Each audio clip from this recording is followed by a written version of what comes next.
ಗೃಹಲಕ್ಷ್ಮಿಯ ಹಣ ಯಾವಾಗ ಜಮಾ ಆಗುತ್ತೆ ಅನ್ನುವಂತಹ ಪ್ರಶ್ನೆ ಸಾರ್ವಜನಿಕರಲ್ಲಿ ಮೂಡಿರುವಂಥದ್ದು. ಖುದ್ದು ನಮ್ಮ ಜೊತೆಗೆ ಸಚಿವೆ ಲಕ್ಷ್ಮೀ ಹೆಬ್ಬಾಳ್ಕರ್ ಅವರಿದ್ದಾರೆ, ಅವ್ರನ್ನ ಮಾತಾಡ್ತೇನೆ. ಮೇಡಮ್, ಈಗ 1 ತಿಂಗಳು ಹಣ ಬಂದಿದೆ, ಮತ್ತೆ ಕಾಯ್ತಾ ಇದ್ದಾರೆ, ಏನು ಹೇಳ್ತೀರಿ ಜನರು?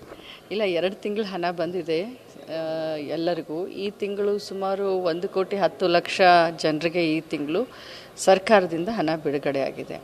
ಸ್ವಲ್ಪ KYC ಪ್ರಾಬ್ಲಮ್ ಆಗಿರೋದ್ರಿಂದ, ಸ್ವಲ್ಪ ಗವರ್ನೆನ್ಸ್ನಲ್ಲಿ ಟೆಕ್ನಿಕಲ್ ಪ್ರಾಬ್ಲಮ್ ಆಗಿರೋದ್ರಿಂದ ಸ್ವಲ್ಪ ತೊಂದರೆ ಆಗಿದೆ. ಮತ್ತು ಹಣ ಬರೋದನ್ನು ಕೂಡ ಲೇಟ್ ಆಗ್ತಾ ಇದೆ. ಯಾರಿಗೆ ಲೇಟಾಗಿ ಬಂದಿದೆ ಒಮ್ಮೆಗಳೇ 2 ತಿಂಗಳಿದ್ರೆ ಅದು 4,000 ಈ ರೀತಿ ಕೂಡಿನೇ ಬರುತ್ತೆ, ಹಣ ಕಟ್ಟಾಗಿ ಬರ್ತಾ ಇಲ್ಲ.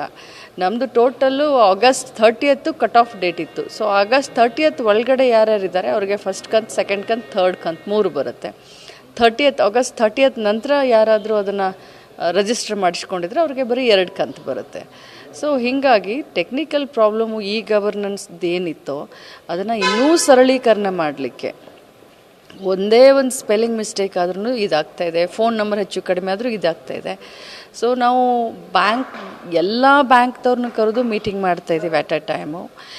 ಗವರ್ನೆನ್ಸ್ ಅವ್ರ ಕಡೆಯಿಂದ ನಮ್ಮ ಇಲಾಖೆಯ ಎಲ್ಲ CDPOಗಳಿಗೆ ಆನ್ಲೈನ್ VC ಆಗಲಿ ಆನ್ಲೈನ್ ಆಗಲಿ, ಈಗಂತೂ ಪ್ರಾಕ್ಟಿಕಲ್ ಆಗಿ ಬೆಂಗಳೂರಿನ ಬಾಲಭವನದಲ್ಲಿ ಪ್ರತಿಯೊಂದು ಜಿಲ್ಲೆಯ CDPOಗಳನ್ನ ಕರೆದು, ಒಂದು ದಿನಕ್ಕೆ 2 ಜಿಲ್ಲೆ ಅಥವಾ 3 ಜಿಲ್ಲೆಯ CDPOಗಳನ್ನ ಕರೆದು ಅವರ ಲ್ಯಾಪ್ಟಾಪನ್ನು ಜೊತೆಯಲ್ಲೇ ತಗೊಂಡು ಬಂದು ಕ್ಲಿಯರ್ ಮಾಡುವಂಥ ಕೆಲಸ ಮಾಡ್ತಾ ಇದ್ದೇವೆ. ಈಗ ಮತ್ತೆ ಆರ್ಥಿಕ ಇಲಾಖೆ ಒಂದು 20ನೇ ತಾರೀಕಿನೊಳಗೆ ಹಣ ಜಮಾ ಮಾಡಬೇಕಂತೇಳಿ ಒಂದು ಸುತ್ತೋಲೆ ಹೊರಡಿಸಿದೆ. ಇದು ನಿಮ್ಮ ಗಮನಕ್ಕಿದೆಯಾ ಮೇಡಮ್? ನಿನ್ನೆ ನಾನು ಕೂಡ ನೋಡಿದೆ, ನನಗೆ ಕಳಿಸ್ಕೊಟ್ಟಿದ್ರು ನಮ್ಮ ಇಲಾಖೆಯವರು. ಭಾಳ ಒಳ್ಳೆಯದು, ಯಾಕಂದರೆ ಜನ ಕನ್ಫ್ಯೂಷನಲ್ಲೇ ಇರಬಾರ್ದು.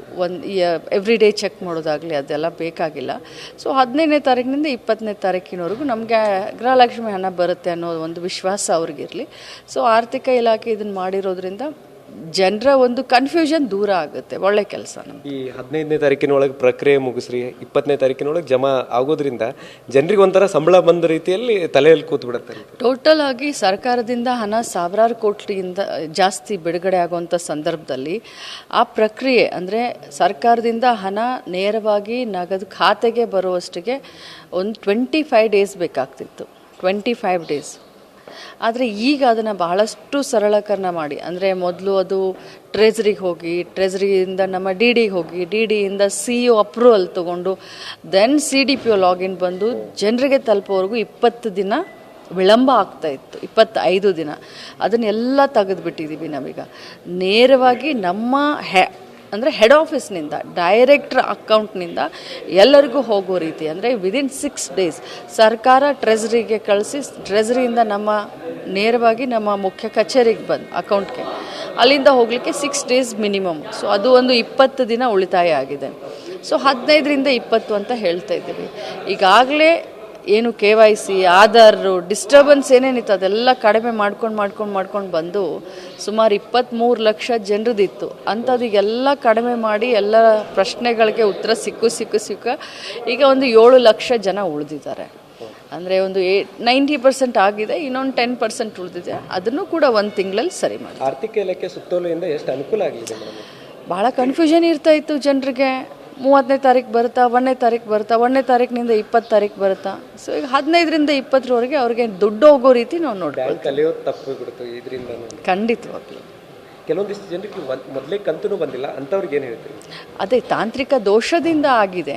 ಅದನ್ನೀಗೆಲ್ಲ ನಾವು ಸರಿಪಡಿಸ್ತಾ ಇದ್ದೀವಿ. ಯಾವುದಕ್ಕೆ ದೋಷ ಆಗಿದೆ ಅನ್ನೋದನ್ನ ನಾವೇ ಕಂಡು ಹಿಡಿದು ನಮ್ಮ ಇಲಾಖೆ CDPOಗಳಿಗೆ ಟ್ರೈನಿಂಗ್ ಕೊಟ್ಟು ಗವರ್ನೆನ್ಸು ಮತ್ತು ಮಹಿಳಾ ಮತ್ತು ಮಕ್ಕಳ ಕಲ್ಯಾಣ ಇಲಾಖೆ ಸಬಲ್ಟೇನಿಯಸ್ಲಿ ಒಟ್ಟಿಗೆ ಕೂತ್ಕೊಂಡು ಕೆಲಸ ಮಾಡ್ತಾ ಇದೆ. ಸೊ ಖಂಡಿತವಾಗ್ಲೂ ಇದು ಸರಿಯಾಗುತ್ತೆ. ಯಾರೂ ತಲೆ ಕೆಡಿಸ್ಕೊಳ್ಳೋ ಅವಶ್ಯಕತೆ ಇಲ್ಲ. ಯಾರ್ಯಾರಿಗೆ ಆರ್ಡರ್ ಕಾಪಿ ಹೋಗಿದೆಯೋ ಅವ್ರಿಗೆಲ್ಲರಿಗೂ ಹಣ ಬರುತ್ತೆ. Thank you.